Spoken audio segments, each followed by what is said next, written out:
আমরা চলে এসেছি, এটা হচ্ছে বুরুদি ড্যাম।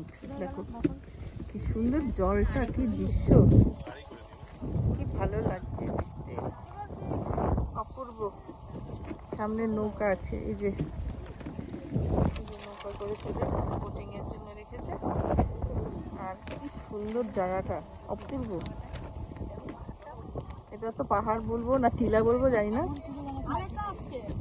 কি লাগছে সত্যি, অপূর্ব লাগছে দৃশ্য, সুন্দর সুন্দর। এর দিক থেকে এটা দেখাচ্ছি, এই যে এখান দিয়ে বেরোনোর রাস্তাটা, আর এইখানে কি অপূর্ব লাগছে, সুন্দর লাগছে, সত্যি ভালো লাগছে। দারুণ, এটা বুরুদি ড্যাম বললো।